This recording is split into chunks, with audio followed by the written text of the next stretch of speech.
All right, let's try this. I'm only going to experiment on this project with a little bit of water in a pan. And I'm only going to do a little bit at a time. I have gallons of these, and so I'd like to make sauce with all of it, but I want to do a little tester first.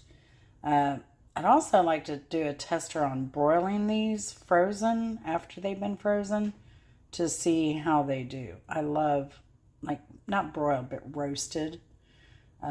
They're delicious. I eat them like candy. So, but I'm going to just dump a few in here for now that I've washed and let those get going. I have it on like a medium high here. And I'm going to add just a tad of salt. And then we're going to start picking out some more tomato and cleaning them. So, but this will get this going. And also, I appreciate you watching. Welcome to my experiment. Hope you enjoy it. And let's get going. And this is the batch I'm going through. Kind of on camera, they all look the same, but IRL, in real life, they're all a little bit, I don't know, but they're all pretty ripe. I may just put all of these in. So they look pretty good to me. All right, round 2, electric boogaloo. All right, I'm going to turn it down some. Here's round 3. You can see how quickly they kind of melting here. Ooh. It's kind of what I expected. I'm just glad they're not exploding. So, yet. But I'm going to cover this and let this simmer a while. All right, now I'm back. I'm taking the lid off after, I don't know, not too long. So you can see how some have already split from the last batch here. But I'm going to try and get those down a little bit more. And cover it in. And we'll be back. Okay. All right, I'd set the timer for about 15 minutes, but I came back here and looked, and it was almost boiling over, so I had it on medium. I'm going to turn it way down to low now. And most of the tomatoes have done their thing. So I'll take a masher to these eventually. Once this cooks down a lot, and then it's going to go through this strainer. It's where a food mill would come in handy if you have one. All right, and after 30 minutes, it was safe to come in here and pop these, smash them. So that's what I'm going to continue to do, and we'll be right back. All right, and you can see a lot of the skin there has curled up, and we're left with a lot of seed, but I'm going to let this continue cooking on low in hopes of getting all that meat out of there. I can say it's smelling delish. All right, and we're back. This has cooked a good while. I'm going to start, and I've mashed it again already once. I'm going to take it through this sieve here. See what we have.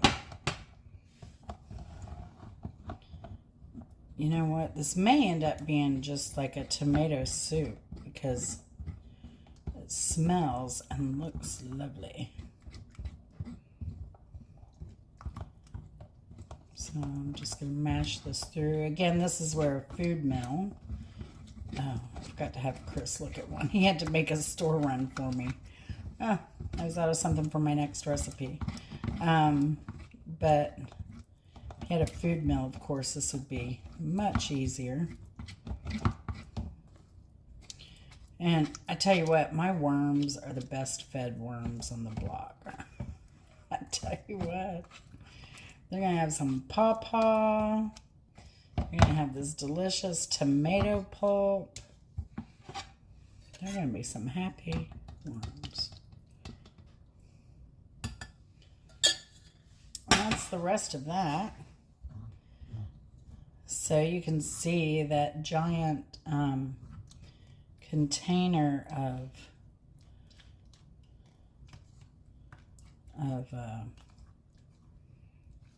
tomato harvest didn't yield much saucy sauce.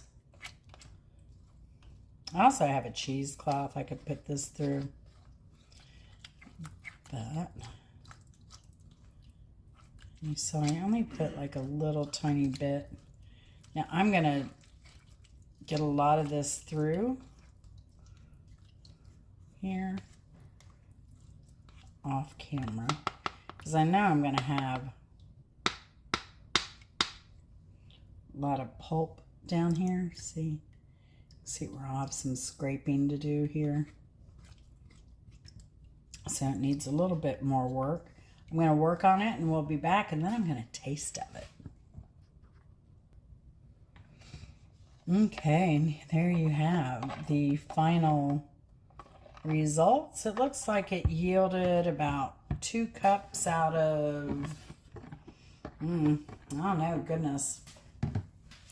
This pan here is, let's see if it says, it's a 2-quart. So we had less than 2 quarts of tomatoes, and it looks like we ended up with about 2 cups of tomato. So let's taste of it. It's time. It looks good. It smells delicious. It looks like tomato soup. Oh my goodness. It's so sweet. You know, it definitely needs, I would serve this as a soup. I'd add a little, I would add basil to that. Or oregano. It could use a little bitterness to balance out the sweetness. It is very, very sweet. So if you've always wondered, what do I do with my tomatoes? This is it. This is it. And I'm sure you could, it almost tastes like, you know, the condensed soup that you get, like Campbell's or whatever. It tastes like that, but more liquidy. You know how concentrated that flavor is? It's exactly what this tastes like. And they add all that sugar. Yeah, this doesn't need it. It's perfect as is. Oh my goodness. I gotta have a little more. So there you go. It's done. That's what you do with your cherry tomatoes when you have loads and loads and loads of them that you don't want to go to waste. Delish. See y'all later. Thanks for watching. Have a good one. Bonus footage. I was just telling Chris how much I liked that because it didn't take very long to process at all. So, but what I'm getting ready to do is make some pawpaw cookies. So be sure to check out that video. See you later.